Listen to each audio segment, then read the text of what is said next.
Sabana. Are you ready? Kicau, kicau, kicau mania. Kicau, kicau, kicau mania.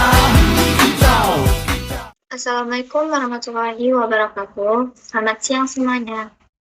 Pada kesempatan kali ini kita bertemu lagi di mata kuliah pembangunan ekonomi dengan saya Dalsita dengan NIM 240600076. Nah, pada pembahasan kali ini langsung saja.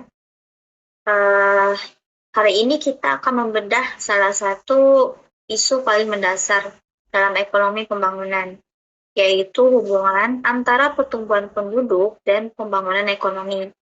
Pertanyaan besarnya, apakah ledakan jumlah manusia merupakan mesin pertumbuhan ekonomi karena adanya tenaga kerja atau justru menjadi penghambat karena beban sumber daya yang terbatas? Mari kita telusuri jawabannya pada pembahasan next.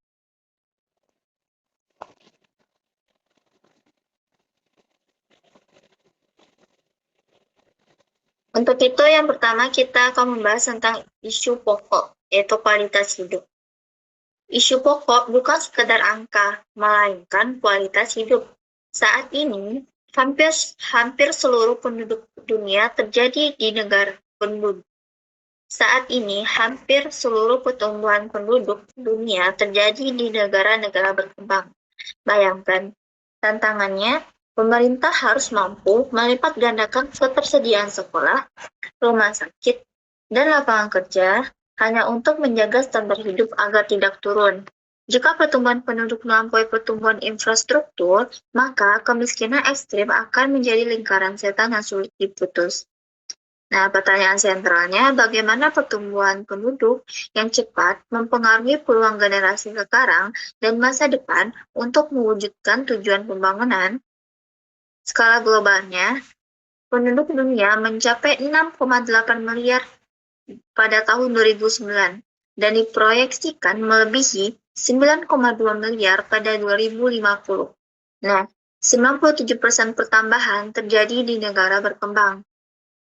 Tantangan pelayanan di sini yang saya bilang tadi, mampukah negara itu menyediakan perumahan, transportasi, sanitasi, dan keamanan bagi jutaan jiwa pada setiap tahun?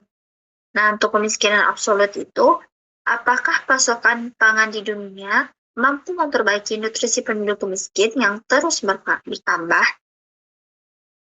Kita next ke slide selanjutnya. Nah, mari kita lihat data sejarah pada tabel 6.1 di dalam buku, bisa dilihat ya. Fenomena yang kita hadapi sekarang adalah suatu yang tidak pernah terjadi sebelumnya dalam sejarah manusia. Dulu itu butuh jutaan tahun untuk mencapai 1 miliar penduduk. Namun, di era modern ini, kita menambah 1 miliar orang hanya dalam kurun waktu kurang dari 15 tahun. Nah, percepatan ini menunjukkan betapa masifnya tekanan terhadap ekosistem bumi dan kapasitas ekonomi global saat ini. Nah, ini tahunnya sampai yang diproyeksikan prediksi di 2050. Di sini kita lihat pada tahun 2000 jumlah penduduknya itu dalam angka juta itu ada 6.000 juta. Nah, kenaikannya per tahun dari tahun sebelumnya itu adalah 1,48. Artinya masa penggandaan tahunan itu di sini mendapat angka 47. Oke, next. Kita ke slide selanjutnya.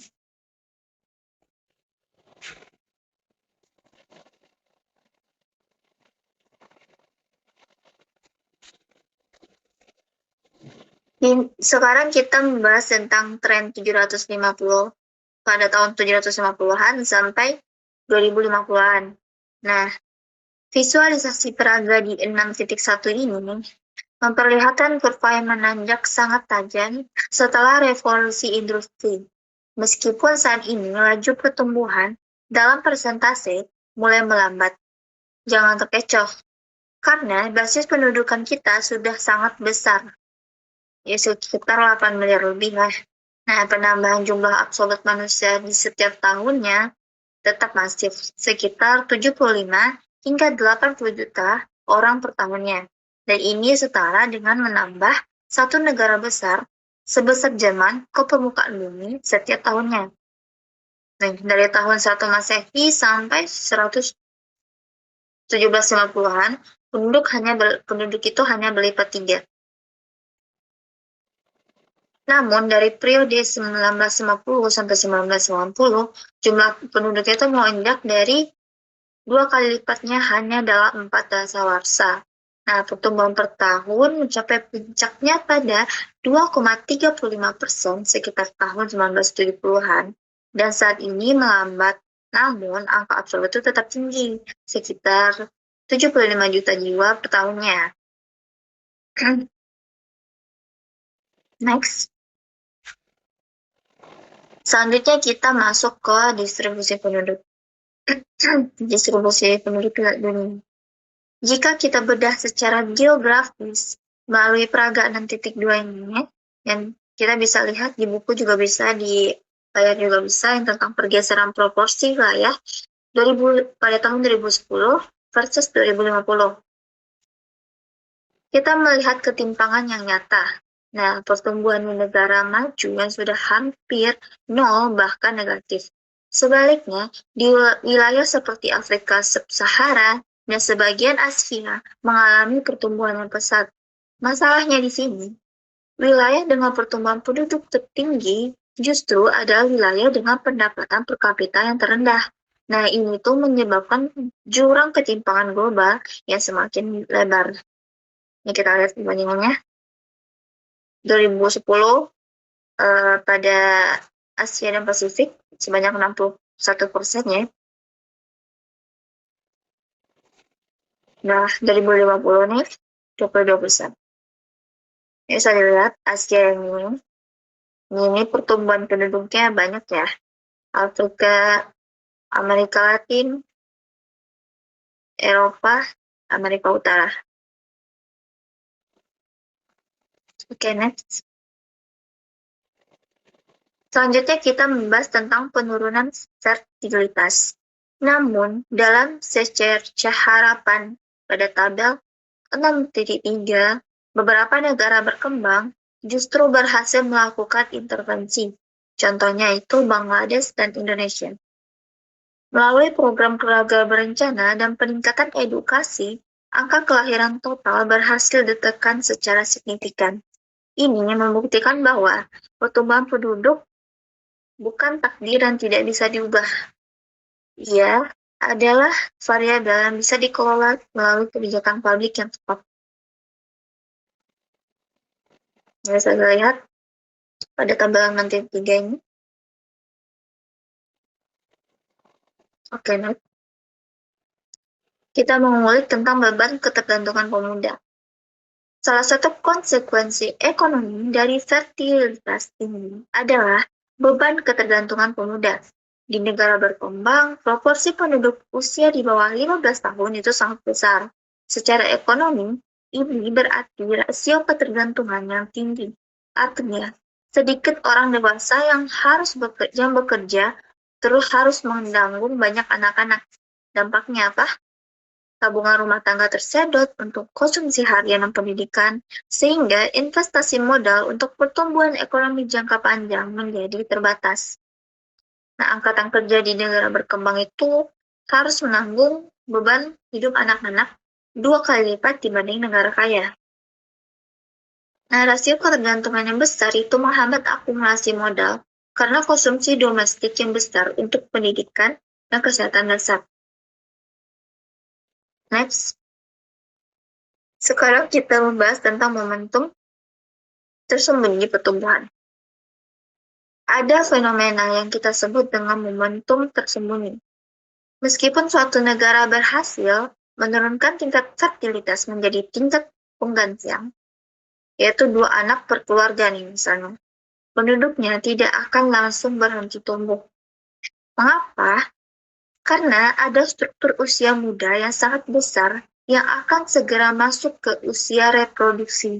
Nah, jadi Kebijakan hari ini baru akan terlihat hasilnya setelah secara total dalam 30 hingga 50 tahun ke depan. Analoginya itu mobil melaju, meskipun direm mendadak momentum yang membuat mobil tetap bergerak beberapa saat belum benar-benar berhenti.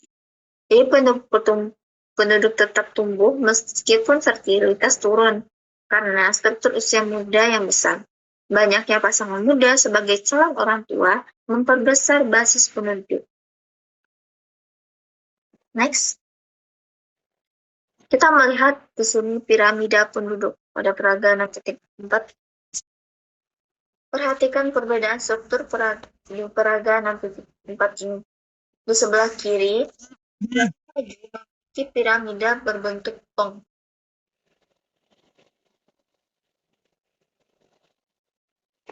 Namun, di sebelah kanannya, negara berkembang memiliki piramida berbentuk segitiga dengan dasar yang sangat lebar. Dasar yang lebar ini adalah bahan bakar bagi momentum pertumbuhan penduduk. Ini menunjukkan bahwa tantangan kependudukan di negara berkembang bersifat struktural dan jangka panjang. Nah, ini piramida Ethiopia memiliki dasar yang sangat luas. Ini menunjukkan potensi pertumbuhan masa depan yang masif ketika anak-anak ini mencapai usia reproduktif. Nah, sebaliknya nih, di negara maju memiliki struktur yang lebih tegak, bahkan menyempit di bagian bawah, yaitu penurunan penduduknya. Kita membahas tentang transisi demografis ya. Untuk mencapai proses ini, kita menggunakan model transisi demografis. Model ini itu memetakan bagaimana sebuah bangsa berevolusi dari kondisi masyarakat tradisional yang rentan menuju masyarakat modern yang stabil secara demografis melalui perbaikan layanan kesehatan dan perubahan perilaku sosial. Di sini ada 3 tahapan transisi ya. Transisi itu terdiri dari 3 tahapan. Yang pertama itu, tahap pertama yaitu kelahiran dan kematian sama-sama tinggi. Penduduk stabil tapi kondisinya itu masih miskin. Tahapan kedua itu, ini tahapan krusial. Kematian turun tajam karena teknologi medis. Tapi kelahiran tetap tinggi karena budaya. Disinilah terjadi ledakan penduduk. Dan di tahap ketiga ini, kelahiran tuh mulai turun seiringnya peningkatan modernisasi, sehingga pertumbuhan penduduk kembali stabil namun pada tingkat kesejahteraan yang lebih tinggi. Next, di sini ada perangkap populasi Malthus. Teori klasik Thomas Malthus di peraga 6.7 ini menggambarkan ketakutan bahwa manusia akan selalu hidup di ambang kelaparan. Malthus berpendapat bahwa penduduk tumbuh secara deret ukur 2, 4, 8, dan 16. Sementara pangan hanya tumbuh secara deret ukur 1, 2, 3, dan 4. Tanpa pengendalian, manusia akan terjebak dalam kondisi kemiskinan absolut, karena pendapatan per kapita akan selalu turun kembali ke level subsisten, yaitu bertahan hidup ya. Next. Menghindari perangkap Malthus. Namun Malthus tidak memperhitungkan kekuatan teknologi seperti yang terlihat di peraga 6.8. Kita bisa melihat di buku ya. Revolusi industri dan teknologi pertanian memungkinkan kita melompat keluar dari perangkap tersebut. Dengan teknologi, produktivitas meningkat jauh lebih cepat daripada pertumbuhan penduduk. Namun, tantangannya bagi negara berkembang adalah bagaimana memastikan teknologi ini bisa diakses secara merata agar mereka bisa lepas dari titik S, titik terperangkap. Bisa lepas ke titik kayak ini nih. Cuma di atas pertumbuhan pendapatan. Next, kita membahas tentang teori mikroekonomi fertilitas. Sekarang kita tinjau dari sisi keluarga. Mengapa keluarga miskin punya banyak anak? Teori mikroekonomi melihat anak sebagai barang modal. Nah, anak adalah tenaga kerja murah dan asuransi bagi orang tua mereka. Di lingkungan miskin, memiliki banyak anak adalah keputusan ekonomi yang rasional. Jadi, untuk mengurangi kelahiran, kita tidak bisa hanya melarang. Kita harus mengubah perhitungan ekonomi keluarga tersebut. Nah, anak itu dipandang sebagai kombinasi barang konsumsi atau kepuasan dan barang investasi, yaitu tenaga kerja dan jaminan hari tua bagi orang tua. Nah, opportunity cost di sini, keputusan ditentukan oleh upah ibu yang hilang jika harus tinggal di rumah. Berarti upah naik sama dengan harga anak naik, yaitu sama artinya dengan permintaan turun. Rumus permintaan anak ini sini ada ya, sini. Ya, rumusnya.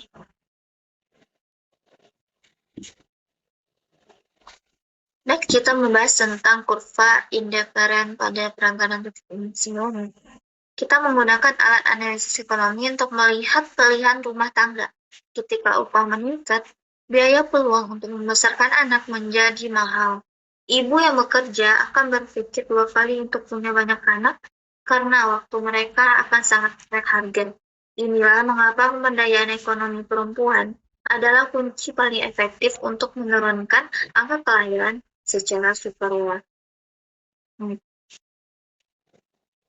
Orang tua itu memilih kombinasi jumlah anak dan barang konsumsi lainnya berdasarkan kendala anggaran, budget constraint ya. Kenaikan pendapatan atau shifting lain biasanya meningkatkan permintaan, namun kenaikan biaya subjans akibatnya peluang kerja perempuan akan menurunkan jumlah anak yang diinginkan.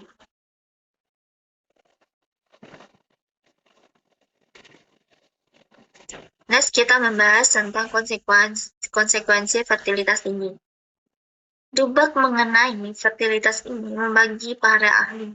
Sebagian melihat pertumbuhan penduduk sebagai masalah sekunder, namun mereka percaya masalah utamanya adalah ketimpangan distribusi rumah daya dan dominasi negara kaya. Namun mayoritas ekonom sepakat bahwa terlepas dari masalah distribusi, fertilitas yang terlalu tinggi tetap memberikan tekanan nyata pada anggaran negara. Ya, bukan masalah nyata itu, isu utama adalah keterbelakangan, masalah distribusi sumber daya global, dan pertumbuhan justru diinginkan untuk pasar. Masalah nyatanya itu, siklus populasi itu selalu pada kemiskinan, beban pada instruktur publik, dan degradasi lingkungan hidup yang masif. Kita membahas sisi 7 dampak negatif pertumbuhan. Setidaknya ada 7 dampak negatif yang nyata di sini. Yang pertama itu menghambat pertumbuhan ekonomi per kapita. Yang kedua, memperparah kemiskinan dan ketimpangan. Dan yang ketiga, menurunkan kualitas pendidikan karena dana pemerintah terbagi ke terlalu banyak siswa. Yang keempat, menurunkan kualitas kesehatan ibu dan anak. Yang kelima, mengancam ketahanan pangan. Yang keenam itu menyebabkan degradasi lingkungan yang cepat. Dan yang terakhir, mendorong migrasi internasional yang tidak terkendali karena kurangnya lapangan kerja di dalam negeri. Kita membahas di sini tentang konsensus kebijakan kependudukan. Kita sampai pada sebuah konsensus. Pertumbuhan penduduk bukan satu-satunya penyebab kemiskinan ya, tapi ia adalah faktor yang memperburuk keadaan. Kebijakan kependudukan tidak hanya bersifat paksaan, fokusnya hanya pada peningkatan taraf hidup, pendidikan bagi perempuan, dan penyediaan pilihan kontrasepsi agar setiap keluarga bisa menentukan masa depan secara sadar. Ini kata-kata dari Robert Wilson, The International Consensus. Pembangunan sosial itu seperti edukasi dan lapangan kerja adalah kontrasepsi yang terbaik. Next, kita masuk ke selanjutnya mengenai pendekatan strategis ke depan. Apa yang harus dilakukan pemerintah? Di sini ada 3 pilar. Yang pertama itu program pembangunan yang menyasar akar kemiskinan. yaitu manipulasi subsidi pendidikan dan pajak untuk keluarga kecil. Yang kedua itu peningkatan status pendidikan dan ekonomi perempuan secara drastis, artinya itu pemberdayaan perempuan, yaitu pendidikan dan hak reproduksi perempuan. Yang ketiga adalah penyediaan layanan kesehatan reproduksi yang terjangkau. Tanpa integrasi ketiga hal ini, menurunkan angka kelahiran hanya akan menjadi slogan tanpa hasil nyata. Ya, karena pertumbuhan penduduk tadi bukan satu-satunya penyebab kemiskinan, dia itu hanya memperburuk dari kemiskinan. Nah, sebagai penutup itu, tantangan kependudukan adalah tentang manusia, bukan sekedar statistik. Tujuan akhir kita adalah memastikan bahwa setiap anak lahir ke dunia ini memiliki kesempatan yang sama untuk tumbuh sehat, terdidik, dan produktif. Nah, terima kasih atas perhatian semuanya. Saya sangat terbuka kepada sesi tanya jawab dan diskusi. Silakan ditinggalkan pada kolom komentarnya. See you next time. I just had to let you know you're